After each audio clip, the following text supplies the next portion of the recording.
Greetings out there, YouTube land. This is Morris, man. As always, I thank you for coming to my channel. I thought I would do this video. Actually, I did one of these several years ago, but sometimes it's good to update information or repost it because sometimes everybody don't see the videos you post.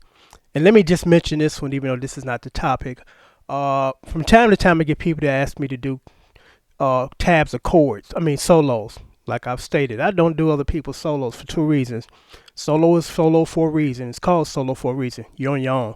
And then all of a sudden, and also it's just extremely time consuming for me personally to sit down for 2 to 3 hours and tab out some guy's solo note for note. That'll cost you about $100 from me. That's not a $15 service, So that's another thing to take in consideration. But in the future, I don't do solos, just chords across the screen, But everybody don't know that. So every opportunity I get a chance to state that I do, because again, no one watches every single video and they don't exactly know sometimes what I don't do and what I do. But for the records, no solos. I don't believe in doing other people's solos. It's solo for a reason. It means you're supposed to do your solo. But that's Morris Man's opinion. But here we go. Topic of this video is strumming patterns, because every blue moon I get people ask me this: what's the strumming pattern? And the best way that I can explain this as a professional musician, there's some things you can't be taught, but those things that you can't be taught, at least people can put you in the right direction to develop them, because no one can teach you feel. Either you have it or you don't, and most people have it, they just haven't developed it yet. And how do you develop it? Real simple. Listen real closely. Keep practicing. I repeat, keep practicing, and then it'll come to you.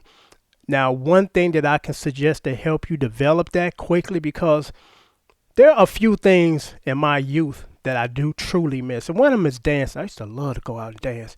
It wasn't about going out there on a Saturday night trying to get some woman to bed her for the night, because I wasn't that kind of dude in the first place. But I'm like, I'm first and foremost here for the music. Now, if I happen to meet someone along that journey, I welcome that. That's fine. But I'm here first of all for music. I love to dance. And you develop your rhythm when you dance. You also develop your rhythm as a player if you can dance. If you can't dance, you might want to try to learn how to dance first. Because after a while, when you sit down and listen to a track, you can feel the rhythm.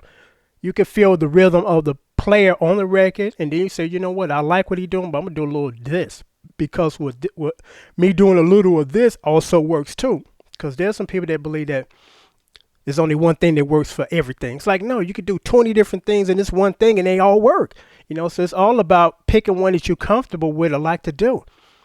So that's the best thing that advice I can give people that ask me about the strumming pattern. Because of course, when you first learn how to play guitar, they had those little arrows up on the notation paper, up, down, up, down. I abandoned that shit a long time. I'm like, I'm not gonna have nobody tell me how to lock in. Either I can do it on my own or I can't. But I do it through practicing and keep practicing. You get there, because it's just robotic. Because I had one guy who sent me a comment, and he it's like, your comment is right on point. He said that they had two drummers. One guy was trained, and he did keep the meter, but he was so robotic because he was taught, just do. They had another guy, wasn't as good as the first guy, but could feel the rhythm better. Boom, chicka, boom, bop, bop, chicka, chicka, boom. So you have to develop that. That's not something that anybody can teach you. But the only thing, again, I can say is I'm putting you in the right direction to getting there. And first is practice. Second is learn how to dance, because when you go out to dance, no one tells you, or there's no instruction on the record. When you hear that kick drum, you're supposed to be here. When you hear that snare, you're supposed to be there. You feel it. No one has to tell you. After a while, you go out there and you hear it. It's like, okay, hey, this is the groove for this, So that's the best advice I can give anybody that inquires about the strumming pattern. It's like, you got to feel it. If you don't feel it, you got to work on feeling it. That's simple. Till next time, take care. Thanks for watching.